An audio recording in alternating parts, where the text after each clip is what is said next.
A high-powered attorney boards a first-class flight, expecting nothing more than a quiet trip home. But when a racist businessman and a corrupt pilot question whether she even belongs in first class, they have no idea who they're dealing with. What starts as an act of blatant discrimination quickly spirals into something far bigger, a corporate conspiracy buried deep within the airline itself. With every move she makes, Amira uncovers more than she bargained for: hidden networks, buried complaints, and powerful men willing to do anything to keep their secrets safe. As the plane descends, the stakes rise. Someone is watching. Someone is waiting. And by the time they land, it won't just be about a first-class seat anymore. It'll be a fight for survival. Where are you watching from? Comment below and let us know. And if you love gripping, high-stakes stories, make sure to subscribe to the channel and hit that notification bell. Now, sit back and get ready, because this flight is about to take off. What happens when someone questions your worth based on nothing but their own prejudice? What if the very person who doubts you is moments away from facing their biggest professional downfall at your hands?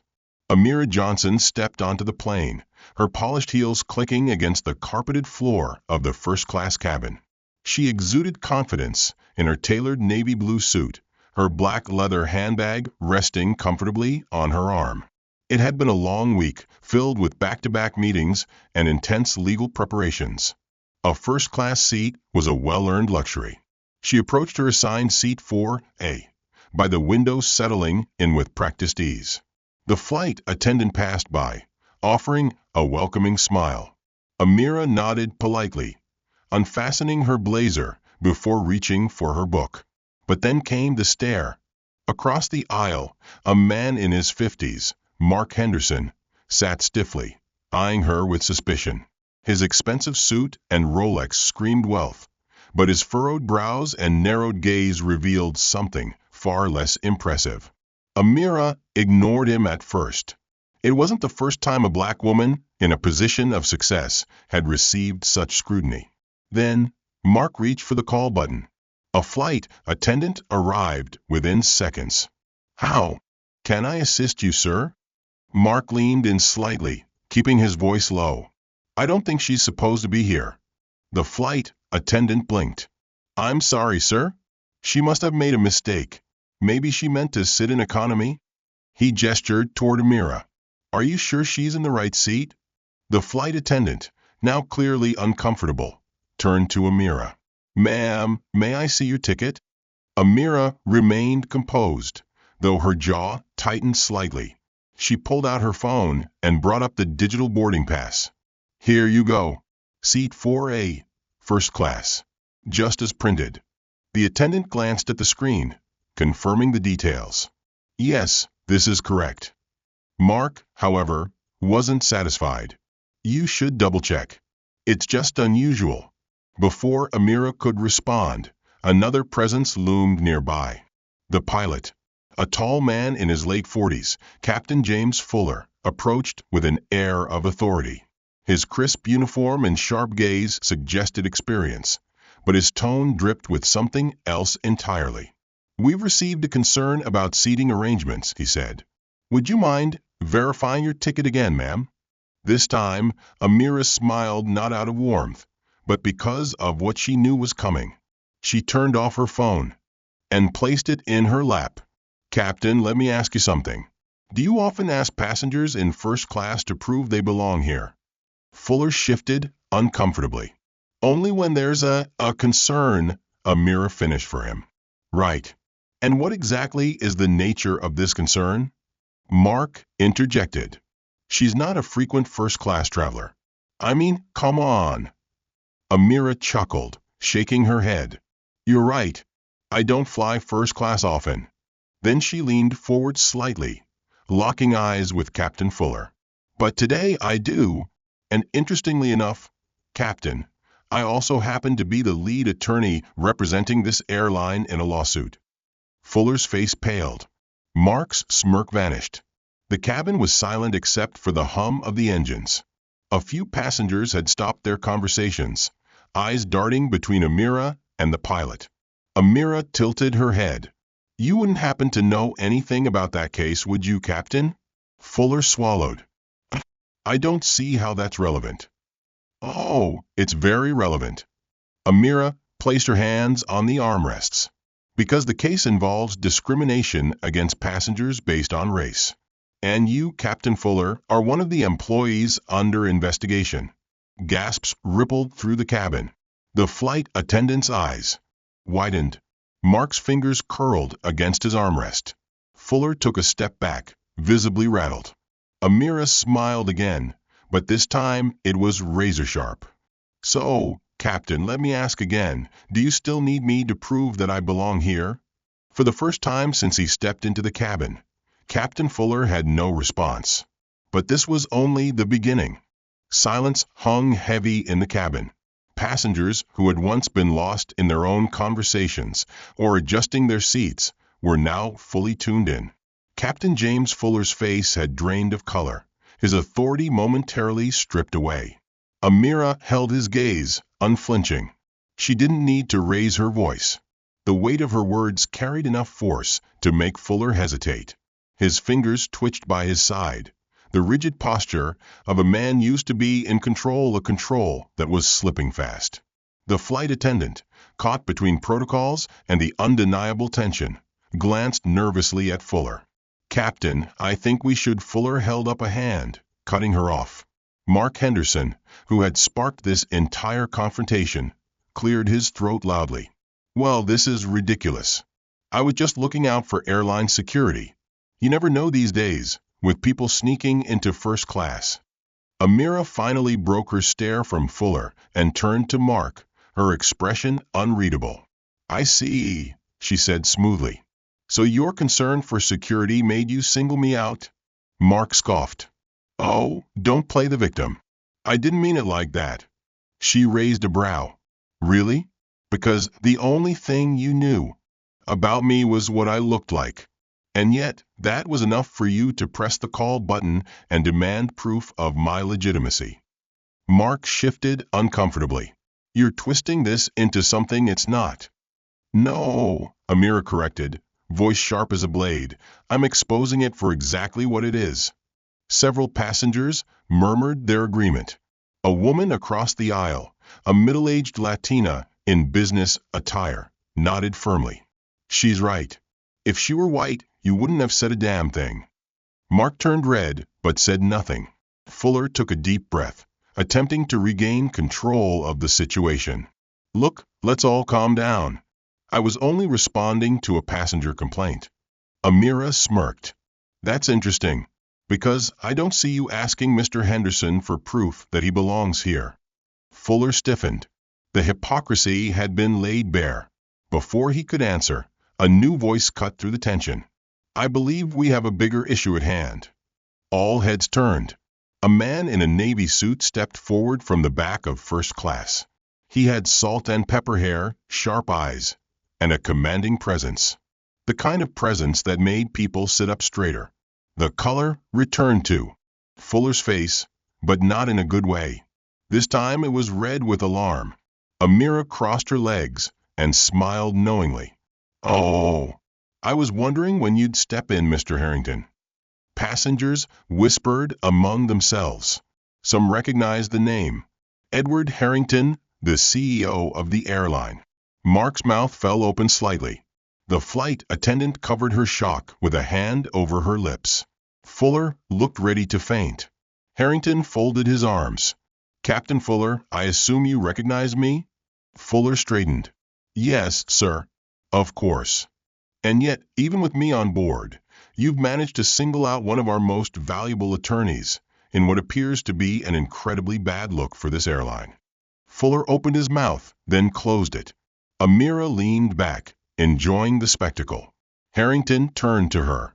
Miss Johnson, I'd like to formally apologize for this inconvenience. His voice dripped with controlled anger. Rest assured, this matter will be handled appropriately. Fuller visibly flinched.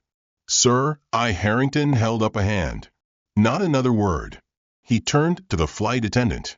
Please notify the first officer that he will be taking over for the remainder of the flight. Captain Fuller is to be removed from duty immediately. Gasps rippled through the cabin. Fuller staggered back, barely believing what he had just heard. "Sir, that's—" Harrington's expression darkened. "I said not another word." The flight attendant rushed toward the cockpit, radioing the first officer. Fuller stood frozen, his career unraveling before his eyes. Mark, witnessing the fallout of his own actions, leaned away from Amira, suddenly very, very quiet. Amira sighed, feigning disappointment. "And here I thought this was going to be a relaxing flight." A few passengers chuckled. Even Harrington cracked a small smile before his expression hardened again. "Enjoy your flight, Miss Johnson." With that, he turned and walked back to his seat. Captain Fuller, now just Mr. Fuller, stood in the aisle, a fallen figure stripped of his power. The flight attendant returned. "The first officer has been notified. Captain, please take a seat in economy until we land." Amira's lips curled into a victorious smile. Fuller gritted his teeth, his pride shattered. But he had no choice. He turned, marching stiffly toward the back of the plane where he would now sit among the very people he had once looked down on. Passengers murmured in satisfaction. As Amira picked up her champagne, she knew one thing for sure. This wasn't over yet. As Captain Fuller disappeared down the aisle, his posture stiff, shoulders tight with humiliation, a few passengers clapped softly. The sound wasn't loud, but it was pointed, a silent acknowledgement that justice had been served, at least for now. Amira lifted her champagne glass, swirling the golden liquid as she took in the moment. It was satisfying, yes, but she knew this was only the beginning. The real fight would happen later, in a courtroom where she thrived. A voice interrupted her thoughts. "Well, that was quite the show," a smooth, deep voice said from the seat behind her. She turned to see a young black man in an impeccably tailored gray suit, his sharp features accentuated by an amused smile. He extended a hand. "Ryan Harrington." Amira raised a brow. "As in related to Edward Harrington?" Ryan chuckled. "Guilty. Son of the CEO. And apparently, the only one smart enough to start recording that little fiasco." Amira smiled. "Good thinking." Ryan leaned forward slightly. "I don't suppose you'd like a copy of the footage? Might come in handy for your case." Her interest piqued. "You're offering evidence?" Ryan shrugged. "Let's just say I'm not a fan of employees who bring bad press to my father's company." "And Fuller?" He scoffed. "That guy has been a problem for years. Complaints, but no action. Until today."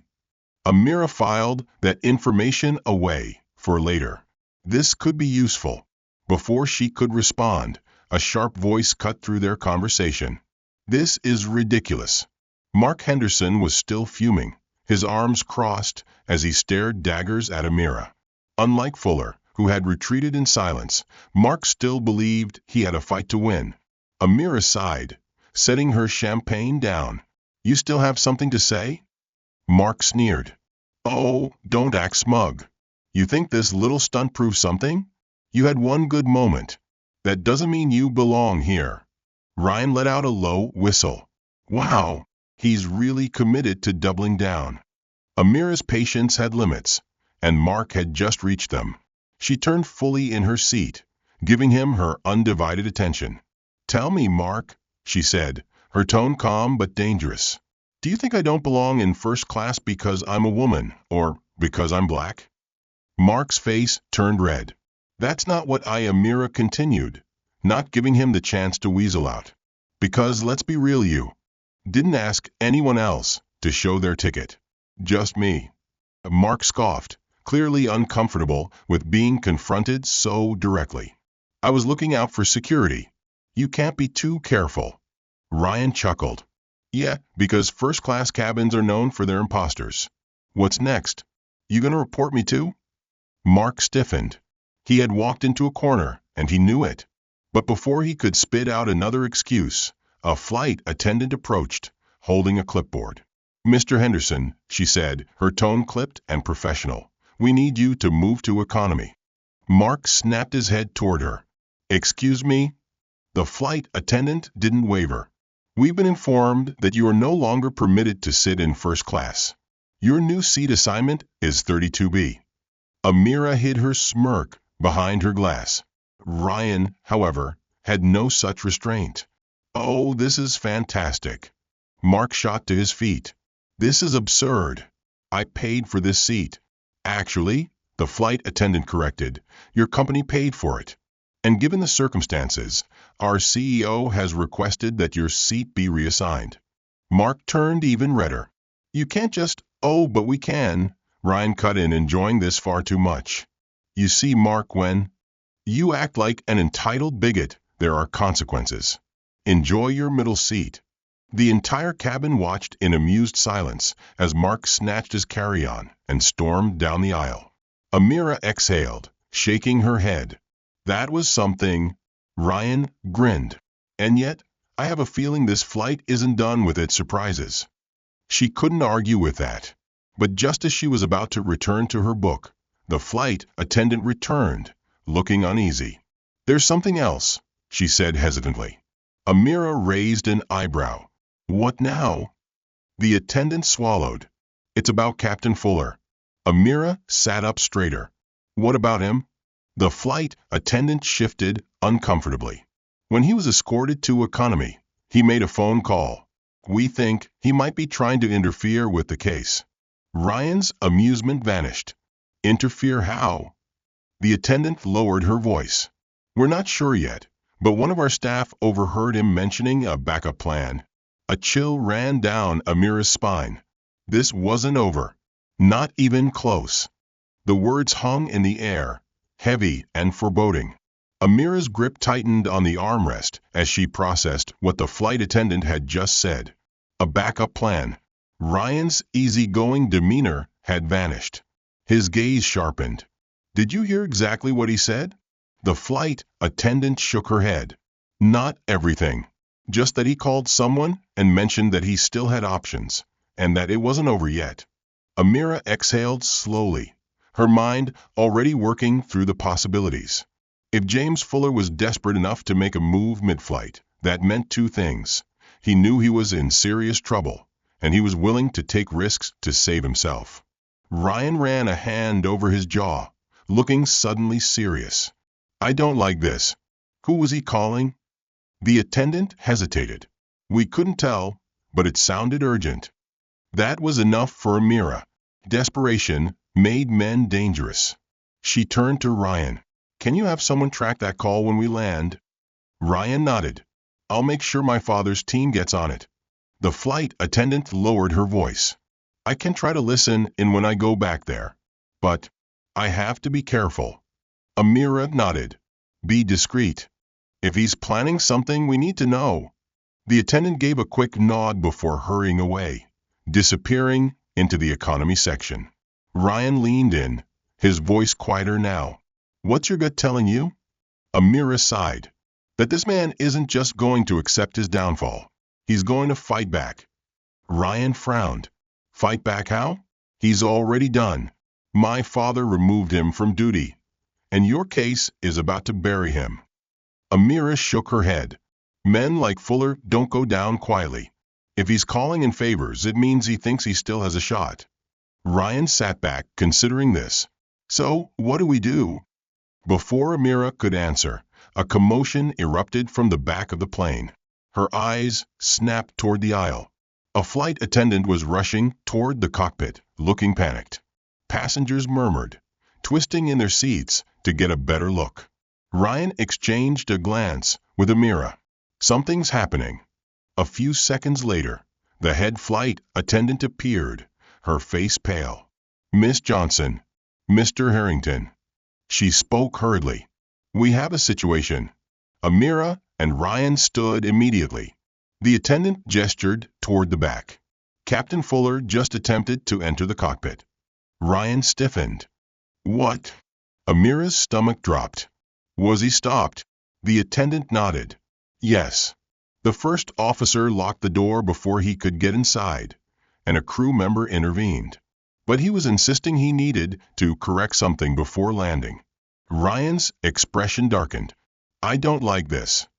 Amira's mind raced. Where is he now? We've confined him to the last row, the attendant said. But he's furious. Amira and Ryan didn't hesitate. They started down the aisle toward the economy section, ignoring the murmurs from passengers as they passed. When they reached the back of the plane, Fuller was sitting stiffly in his seat, his jaw clenched, his eyes burning with fury. A flight attendant stood near him, tense but firm. Amira stepped forward. Going somewhere, Captain? Fuller's gaze snapped to her. You have no idea what you've just done. Amira folded her arms. Enlighten me. Fuller exhaled sharply. You think you won? That I'm just going to sit here and let you ruin my career? Ryan leaned against the seat across from Fuller. That's generally how consequences work. Fuller's hands balled into fists. This airline is corrupt. If you think I'm the bad guy here, you're blind. There are people far worse than me calling the shots. Amira narrowed her eyes. Is that what your backup plan is about? Calling in reinforcements? Fuller smirked, but there was something dangerous behind his eyes. Let's just say, Miss Johnson, that the case you're working on, it's bigger than you think. Amira and Ryan exchanged a look. Ryan's voice was low, warning. Who are you working with? Fuller laughed, shaking his head. You think I'm going to hand you names? Let's just say there are people with a lot more power than you realize, and they don't like losing. Amira studied him carefully. He wasn't bluffing. Ryan, however, wasn't in the mood for games. You're not the only one with connections, Fuller. My father isn't going to let this slide. Fuller's smirk widened. And that's exactly why he's part of the problem. Ryan froze. Amira felt the shift in the air immediately. What are you saying? Fuller leaned forward slightly, his voice low and filled with satisfaction. Your father knew about this for years. He just didn't care until it became a PR nightmare. Ryan's jaw tightened. You're lying. Am I? Oh. Fuller tilted his head. Why don't you ask him yourself? Silence. For the first time, Amira saw a flicker of doubt in Ryan's eyes. Fuller sat back. Now, if you'll excuse me, I have a seat to get comfortable in. Amira clenched her fists. She had thought she was uncovering one man's corruption. But if Fuller was telling the truth, this case was far bigger than she had imagined. And she had just stepped into something much more dangerous. Ryan stood frozen, his usually confident demeanor shaken. The words lingered in the air like turbulence before a storm. Your father knew about this for years. Fuller's smirk hadn't faded. He leaned back, looking smug despite his situation. What's the matter, kid? Not used to hearing the truth. Ryan's fingers twitched at his side. For the first time, he wasn't sure how to respond. Amira, however, didn't share his hesitation. She stepped forward, her tone sharp. You expect us to believe that the CEO of this airline, the man who just pulled you from duty, was complicit in discrimination cases? Fuller scoffed. Pull me from duty? He shook his head. That was for optics. Don't be naive, Johnson. Your lawsuit is bad press. If you weren't here, I'd still be flying this plane. Ryan's expression hardened. You're full of it. Fuller smirked. Am I?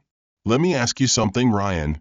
How many complaints about discrimination have been filed against this airline in the past 5 years? Ryan hesitated. That was the problem. He didn't know. Amira, however, did. 47. Ryan turned to her, eyes widening slightly. What? Amira's voice was steady. I reviewed the company records last week. 47 complaints. From Black, Latino, and Asian passengers claiming they were treated unfairly. Several against crew members, including pilots. Fuller spread his arms. And tell me, Miss Johnson, how many of those complaints resulted in real action? Amira's jaw clenched. She already knew the answer. 2. Ryan inhaled sharply. That he stopped himself, rubbing a hand over his face. Fuller's smirk widened. 2 cases. Out of 47.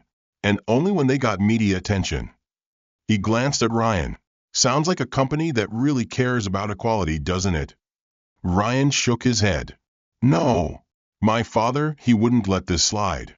Fuller chuckled darkly. Wouldn't he? He leaned forward.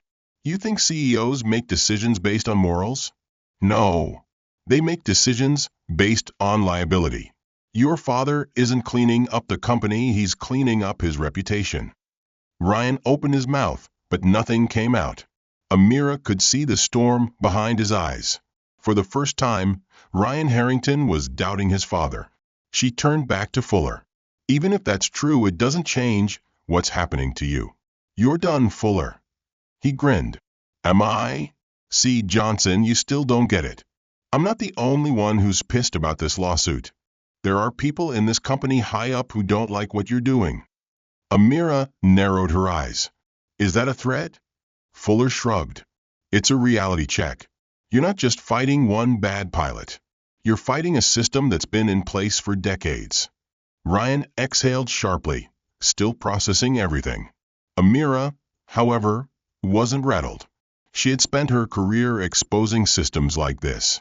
She stepped closer. Then let me be very clear, Fuller. I don't care how many people don't like what I'm doing. I don't care how deep this corruption goes. You're just the first domino to fall. Fuller's smirk faltered slightly. Good. She turned to Ryan. We need to talk to your father. Now. Ryan hesitated. If what Fuller is saying is true, he ran a hand through his hair, conflicted. Amira softened slightly. I get it, Ryan. He's your father. But we need answers. Ryan swallowed hard, then nodded. Okay. They turned away from Fuller and headed toward first class. Ryan's jaw was clenched. His footsteps were heavier. The confidence he had earlier was gone, replaced with something darker. Doubt. Amira could feel it radiating off him. When they reached Edward Harrington's seat, the CEO was staring at his tablet, reviewing something with an intense expression. Ryan didn't wait. Dad, we need to talk. Harrington looked up. His sharp blue eyes flicked between Ryan and Amira, quickly assessing the situation. I assume this is about Fuller. Ryan didn't sit. Yeah, but not just about him. About you. Harrington's expression didn't change. What about me? Ryan inhaled sharply. How long have you known about the discrimination complaints against this airline?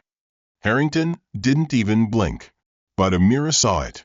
The slight pause before his answer. Ryan, Harrington said smoothly, this isn't the time or place. Ryan's hands curled into fists. So it's true. Harrington sighed, setting his tablet down. I don't have time for conspiracy theories. Whatever Fuller told you, it's exaggerated. Amira folded her arms. So you're denying that your company has ignored dozens of discrimination complaints? Harrington gave her a measured look. I'm saying that in a company this large, things get lost in bureaucracy. Ryan stared at his father, disbelieving. Bureaucracy? His voice was low, almost dangerous. Dad, 47 complaints didn't get lost. They got buried. Harrington exhaled through his nose. I understand why you're upset, but right now we need to focus on landing this plane safely. Ryan scoffed. Of course. Business first, right? Harrington's gaze darkened. Careful, Ryan. Amira watched the exchange closely. She had spent years interrogating people, and she recognized damage control when she saw it. Harrington wasn't denying it. He wasn't angry about the accusation. He was managing it, which meant Fuller was telling the truth. Ryan stepped back. He looked at his father, as if he were seeing him for the first time. I need some air, he muttered, turning away. Amira didn't stop him. She turned back to Harrington. This case isn't just about Fuller anymore, she said quietly. Harrington held her gaze. I know.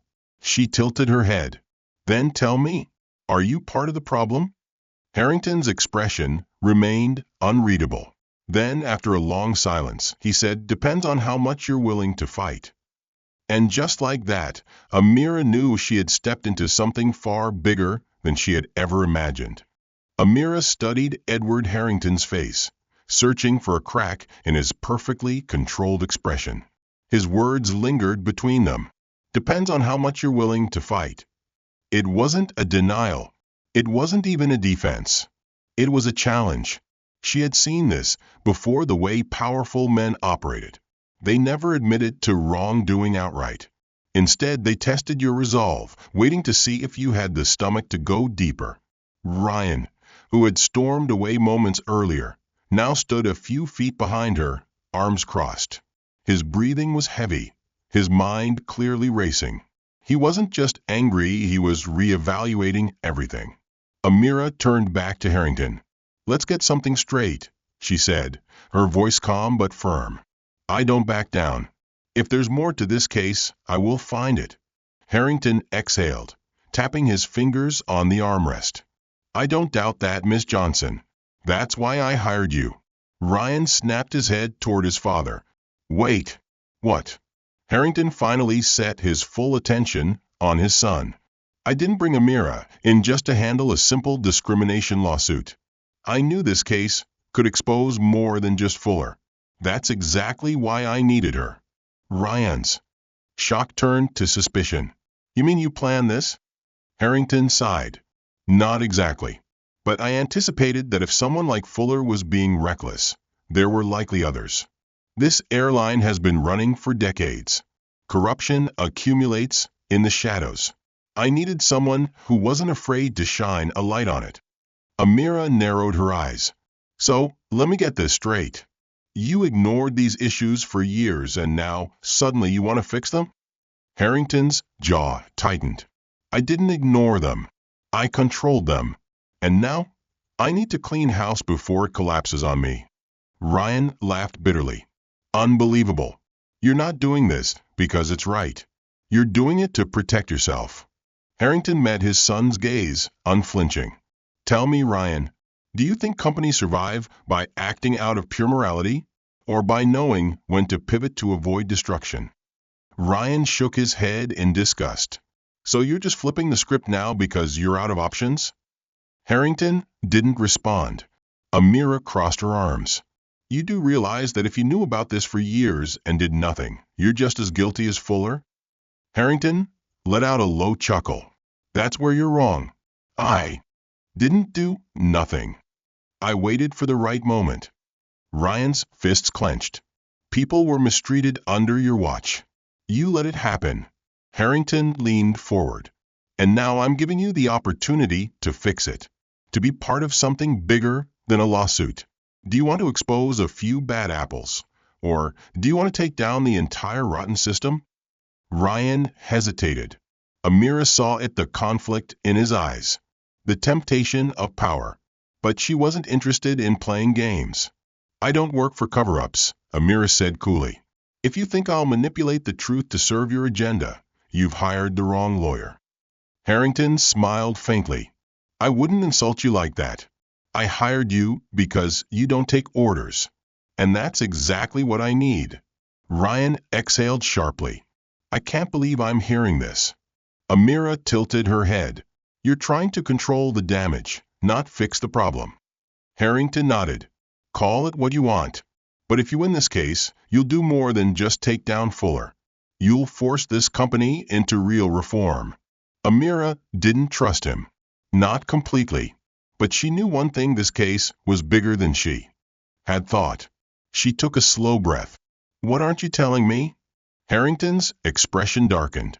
"I suspect there are more employees involved, possibly at the executive level." Ryan stiffened. "You mean more pilots like Fuller?" Harrington nodded. "And some higher-ups who have been covering for them." Amira's stomach turned. "Names?" Harrington hesitated. Then, in a low, deliberate voice, he said, "Look into Gerald Whitmore." Amira froze. Ryan's eyes widened. "Wait. Whitmore? As in COO of the airline?" Harrington gave a slow nod. Amira clenched her jaw. Gerald Whitmore wasn't just any executive, he was second in command. If he was involved, that meant this wasn't just a case of discrimination. It was systemic corruption. Ryan ran a hand through his hair. If Whitmore is involved, that means he stopped swallowing hard. That means everything about this company could be tainted. Harrington's voice was quiet but firm. That's exactly why I need you two to be careful. If you're going after Whitmore, you're stepping into something dangerous. Amira locked eyes with him. You're scared of him. Harrington didn't deny it. I'm not the only one. For the first time since stepping on the plane, Amira felt a chill run down her spine. She thought she had been hired to fight a single case. She had just uncovered an entire conspiracy. Ryan was still breathing heavily, trying to process. What do we do now?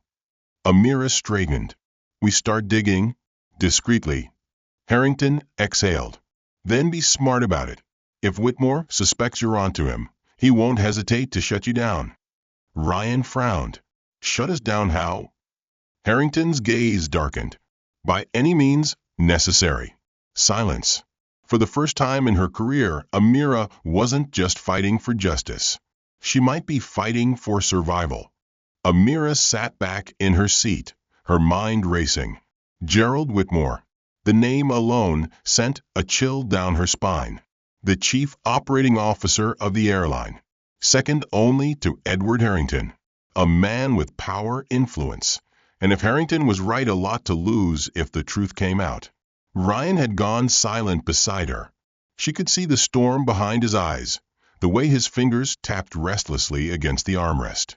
He wasn't just angry anymore, he was realizing the weight of the situation. Amira turned to Harrington. You should have told me this from the start. Harrington exhaled. I needed to see how you handled Fuller first. Now I know you can handle this. Ryan scoffed. Right. So this was all some kind of test. Harrington gave his son a measured look. Welcome to the real world, Ryan. Power isn't about making loud moves. It's about making the right ones at the right time. Ryan's jaw clenched. He wasn't buying it. Neither was Amira. She leaned forward, lowering her voice. If Whitmore is involved, that means he's been covering for pilots like Fuller for years. Maybe longer. Harrington nodded. It's worse than that. There's a network. Within the company. A quiet, insulated system that protects men like Fuller. Amira's stomach turned. You're talking about an organized effort. Harrington's expression darkened. Yes. Ryan ran a hand through his hair. And you let this happen? Harrington's jaw tightened. I let this company grow. I let it succeed. And sometimes that means choosing your battles. Amira shook her head. Not this time. If Whitmore is involved, we need proof. Harrington studied her carefully. You're willing to go after him? Amira's eyes burned with determination. I didn't come this far to stop at one bad pilot. Ryan exhaled sharply. So where do we start? Before anyone could answer, a flight attendant approached, looking nervous. Miss Johnson, she said quickly. It's about Fuller. Amira stiffened. What now? The attendant swallowed. He received a message. Ryan frowned. A message? From who? The flight attendant hesitated. It was slipped to him while he was in economy. A folded napkin with a note inside. Harrington sat up straighter. Where is it now? I took it as soon as I saw it, the attendant admitted. I thought it looked suspicious. She pulled a small, crumpled napkin from her pocket and handed it to Amira. Amira unfolded it carefully. The message was written in small, sharp handwriting. Just 6 words. Stay quiet. We will handle it. Silence. Ryan exhaled. Well, that's subtle. Amira's fingers tightened around the napkin. This wasn't just about Fuller anymore. Someone with power was watching. Harrington took a slow breath. It's Whitmore. Ryan glanced at his father. You don't know that. I do, Harrington said darkly. This is how he operates. Quiet pressure. Just enough to remind someone who's really in control. Amira wasn't convinced. If Whitmore wanted Fuller silenced, why warn him? Why not just cut him loose? Harrington's eyes flickered with something close to concern. Because Whitmore doesn't take risks. If he's warning Fuller, that means Fuller still has something he needs. Ryan's voice was low. Like what? Harrington hesitated. Evidence. The word hung in the air like a threat. Amira narrowed her eyes. Are you telling me Fuller has leverage? Harrington nodded. It's possible. Whitmore doesn't warn people out of kindness. Amira turned to Ryan. We need to talk to Fuller again. Ryan blinked. Now. Amira was already rising from her seat. If he's holding on to something, we need to know before Whitmore decides he's expendable. Ryan hesitated for only a second before following. Harrington stayed seated, but his voice followed them. Be careful. If Whitmore thinks you're onto him, he won't hesitate to shut you down. Amira didn't stop walking. She had dealt with powerful men before. Whitmore would be no different. They reached the back of the plane quickly. Fuller was still in his economy seat, looking pale but furious. When he saw Amira and Ryan approaching, his eyes narrowed. What do you want? He muttered. Amira didn't waste time. She pulled the napkin from her pocket and dropped it onto his tray table. Recognize this? Fuller's face went blank. Too blank. Ryan leaned in slightly. Who gave it to you? Fuller didn't answer. His fingers trembled slightly as he pushed the napkin away. Amira caught the movement. Fear. That was new. She lowered her voice. Fuller, listen to me. If you have something on Whitmore, you need to tell me now. Fuller scoffed. And why would I do that? Ryan crossed his arms. Because if you don't, Whitmore might decide he doesn't need you anymore. That got his attention. For the first time, doubt flickered in Fuller's eyes. Amira pressed forward. We both know. Whitmore doesn't issue warnings. He eliminates liabilities. Are you a liability captain? Fuller's throat bobbed as he swallowed. Then, slowly, he reached into his jacket pocket and pulled out a USB drive. Amira's breath hitched. Bingo. Fuller's voice was hoarse. This is everything. Ryan leaned in. Everything? Fuller's hands were shaking now. Flight reports. Emails. Proof that Whitmore covered for pilots with multiple complaints. Pilots who should have been fired. Amira took the USB drive carefully. Why keep this? Fuller let out a bitter laugh. Insurance. I never planned to use it until now. Ryan exhaled. Well, now we know why Whitmore isn't cutting you loose. Amira nodded, gripping the USB drive. This was the proof they needed. But as she turned to leave, Fuller's voice stopped her. You don't get it, he said quietly. Amira looked back. Get what? Fuller's eyes darkened. If you have that, Whitmore won't let you walk off this plane. Ryan tensed. Are you saying? I'm saying, Fuller interrupted, that if Whitmore finds out what you have, you won't make it to the courtroom. A chill ran down Amira's spine, because looking into Fuller's eyes, she realized he wasn't bluffing. The weight of the USB drive in Amira's hand felt heavier than it should have been. She had held damning evidence before. Confidential documents, leaked memos, wiretap recordings, things that could ruin lives and corporations alike. But this was different. Because, for the first time in her career, she wasn't sure she'd make it to the courtroom. Ryan exhaled sharply, rubbing his temples. Okay, let's just take a second. His voice was steady, but his grip on the seat in front of him told a different story. Fuller, tell me exactly what's on this thing. Fuller glanced around nervously, lowering his voice. Pilot reports that were buried. Internal memos from HR. Emails between Whitmore and executives approving special considerations, which is their way of saying they let racist pilots off the hook to avoid bad press. Amira clenched her jaw. How many pilots? Fuller hesitated. At least 12. Some had multiple complaints. Some were reassigned to international flights, where fewer people would notice. A couple were even promoted. Ryan cursed under his breath. Jesus. Amira's grip tightened on the USB. And you held on to this for how long? Fuller's face hardened. I wasn't planning on exposing Whitmore. I was planning on joining him. Ryan's head snapped up. What? Fuller let out a bitter laugh. You think I kept this because I cared about justice? No. I kept it because I knew that if I ever got high enough in the company, I'd need leverage. His eyes flickered to Amira. Not everyone is a hero, Johnson. Some of us just play the game. Ryan looked disgusted. And where did that get you? Fuller glared. About to lose everything. Amira had heard enough. You said Whitmore won't let us walk off this plane if he knows we have this. Fuller's expression darkened. He'll make sure that drive never sees the light of day. Amira's mind worked fast. Then we need to make sure it's not our only copy. Ryan nodded, pulling out his phone. We can upload it to a secure drive right now. Fuller shook his head quickly. No, you don't get it. If you try to upload that from this plane, Whitmore will know. Amira's stomach turned. How? Fuller's voice dropped lower. Because this airline's Wi-Fi is monitored. Executive security scans for flagged data transfers. If that drive contains corporate documents, they'll intercept it. Ryan froze. So if we try to back it up, they'll know exactly what we have, Fuller finished.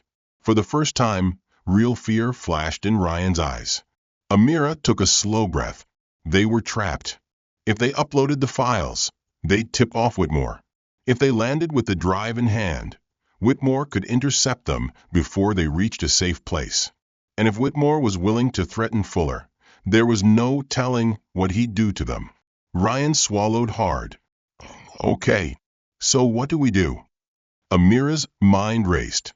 They needed a way to get the files out without tipping off Whitmore. And then it hit her. She turned to Ryan. Your dad? Ryan frowned. What about him?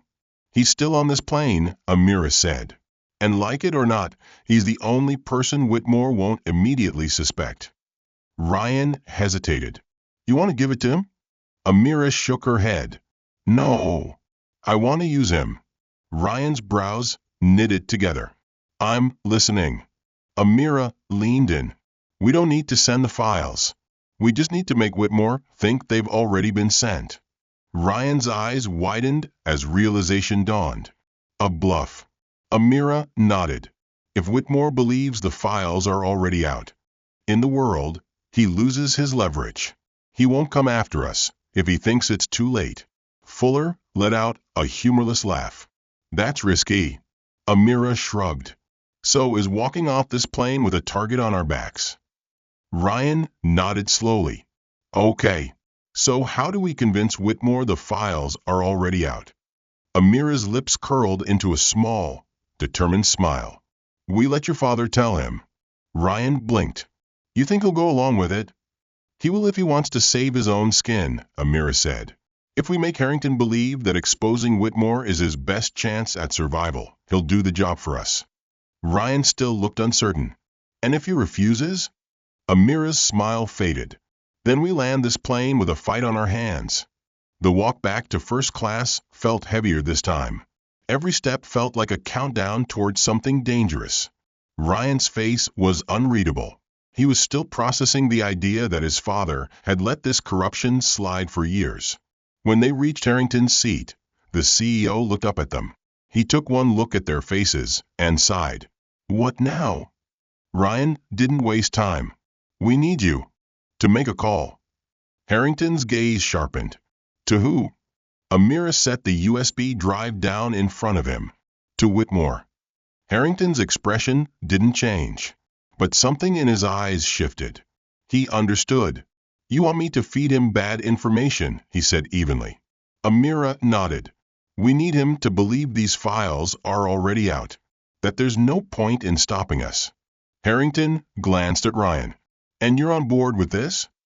Ryan's jaw clenched. I don't trust you, Dad, but right now you're the best option we have. Harrington smirked slightly. Flattering. Then he picked up the USB. You're sure this will work? He asked. Amira exhaled. If he thinks the damage is already done, he won't risk making things worse by coming after us. Harrington tapped the drive against the table. All right. Let's see how much Whitmore is willing to gamble. He reached for his phone. Ryan and Amira watched in silence as he dialed a number. The call rang once, twice. Then a voice picked up, and the moment Whitmore answered, Amira knew this was the most dangerous game she had ever played. Harrington held the phone to his ear, his expression unreadable. Then, finally, the voice on the other end spoke.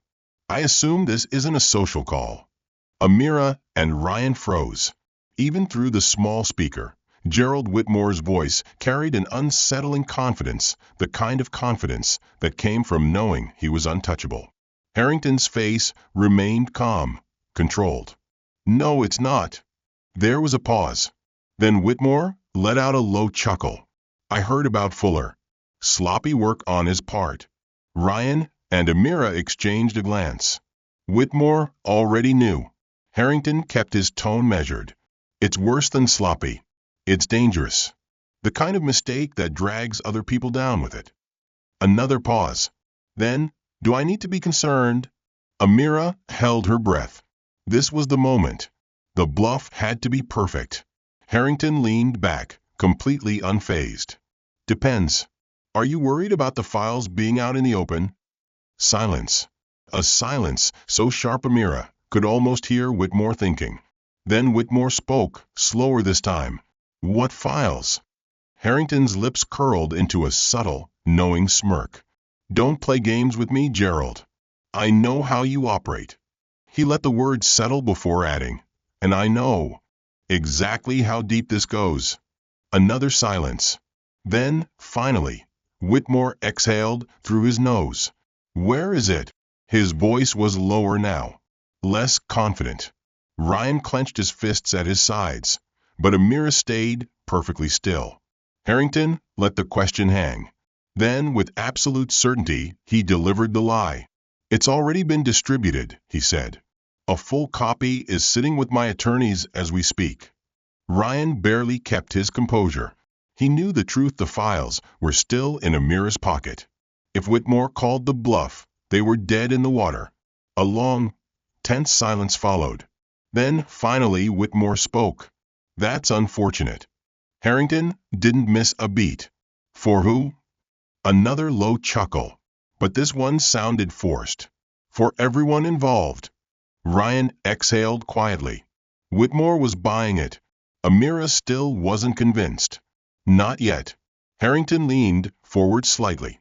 You let Fuller run unchecked for too long, Gerald. Now it's out of your hands. The best thing you can do is move on. Another pause. Then Whitmore asked, and what do you suggest? Harrington smirked. That was it. The power shift. Whitmore was scrambling. Simple, Harrington said. You disappear. No denials, no cover-ups. Just a quiet exit. Whitmore was silent. For so long Amira thought the call had dropped. Then, in a voice so cold it sent a chill down her spine, Whitmore said, You think you're in control? Amira's pulse quickened. Ryan looked at his father, suddenly unsure. Then Whitmore laughed softly. I always knew you had a backbone, Edward. But let me remind you, people in power don't just disappear.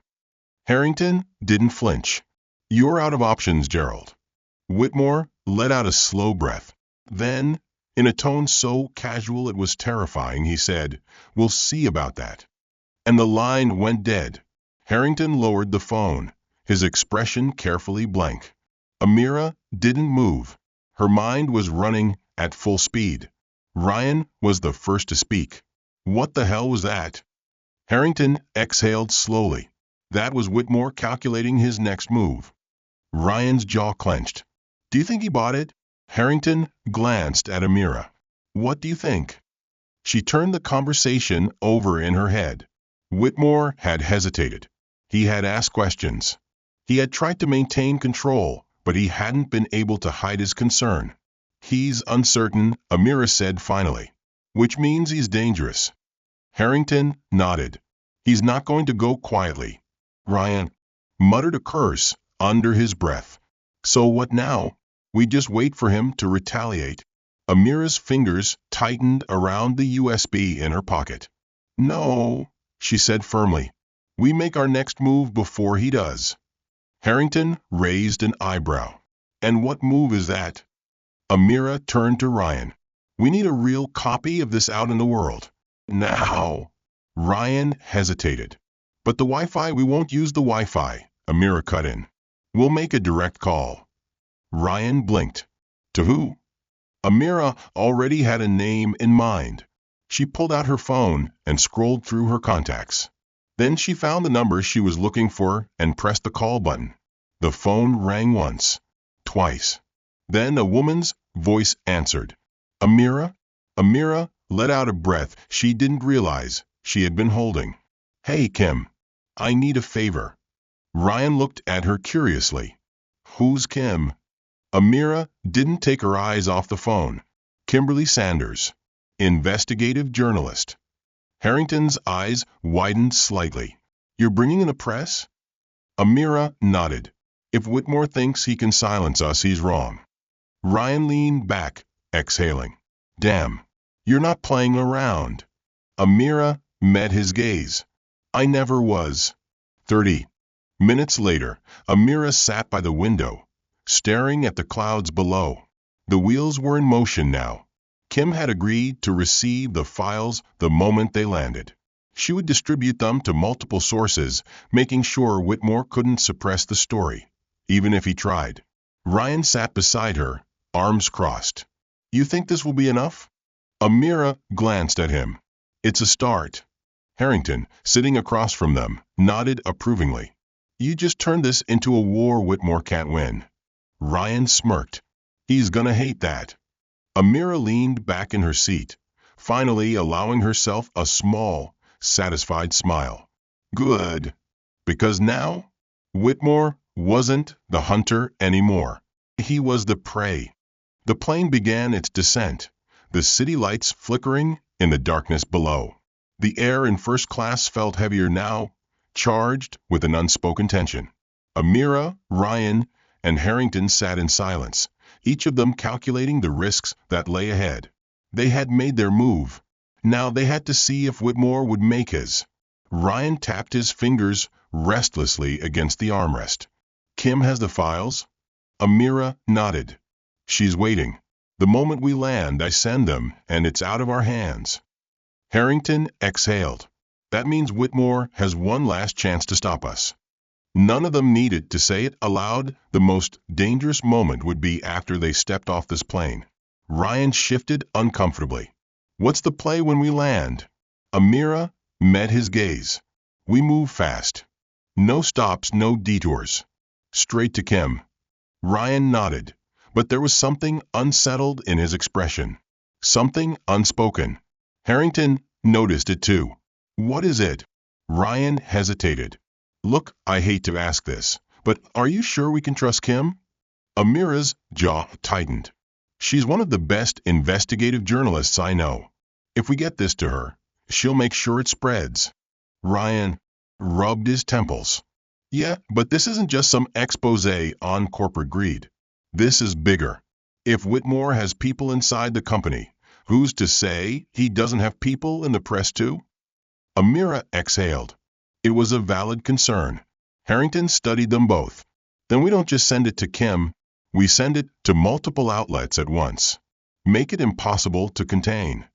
Ryan nodded slowly. That might actually work. The plane shuddered slightly as the wheels extended, and the pilot's voice crackled over the intercom. Ladies and gentlemen, we'll be landing shortly. Please prepare for arrival. Amira clenched her fists. The hardest part was still ahead. The moment the wheels hit the tarmac, everything felt different. It wasn't over yet, but they had momentum now. Ryan's phone vibrated. He checked the screen, his brow furrowing. That's weird. Amira glanced over. What? Ryan turned the screen toward her. A blocked number. Don't answer it, Harrington said immediately. Ryan hesitated. What if it's important? Amira's gut told her exactly who it was. It's Whitmore. Ryan exhaled sharply. How does he even have my number? Harrington gave him a look. You really think a man like Whitmore doesn't have access to everything? Ryan hesitated, then declined the call. Seconds later, a text came through. Ryan, don't make a mistake you can't take back. Ryan's blood ran cold. He knows.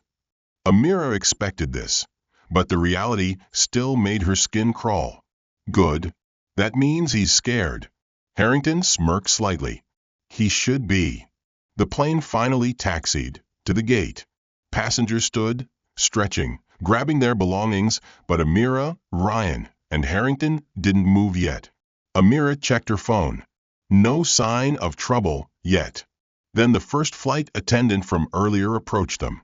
She leaned in, her voice low. There are men waiting outside the gate. Ryan stiffened. Men? She swallowed. 2 of them, black suits. They haven't spoken to anyone, but they've been watching the jet bridge since before we landed. Amira's pulse quickened. Whitmore wasn't wasting time. Harrington's expression darkened. That's him sending a message. Ryan exhaled. So what's the plan? Walk into a trap. Amira's mind worked fast.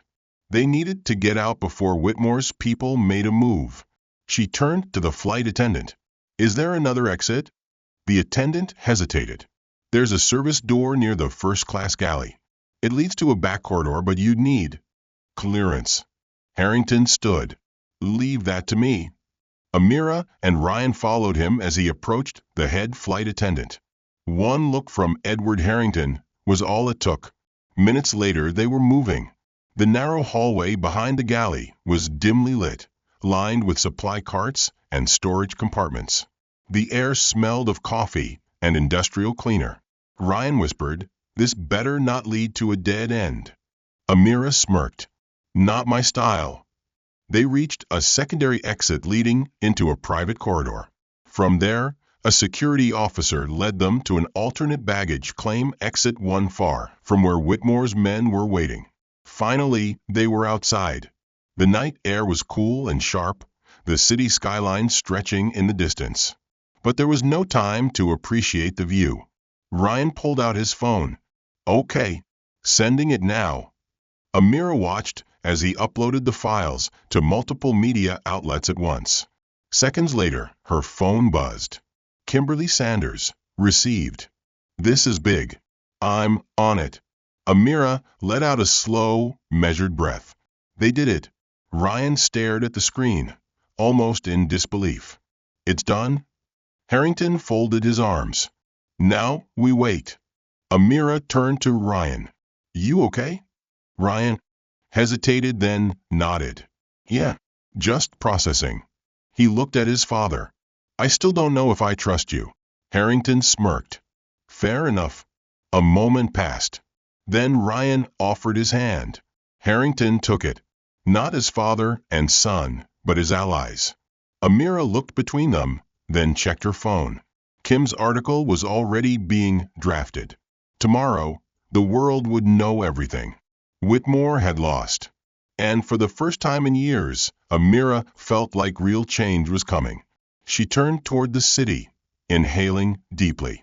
Now, she murmured, let's see how the world reacts. As Amira, Ryan, and Harrington disappeared into the night, one thing was clear: the truth was out. Whitmore had lost. But would justice truly be served, or would powerful forces try to bury the truth once again? What do you think? Will corruption finally be exposed, or is this just the beginning of a bigger battle? Let us know in the comments, and tell us where in the world you're watching from. If you enjoyed this intense story and want more thrilling content, make sure to subscribe to the channel. Hit that notification bell so you never miss an update.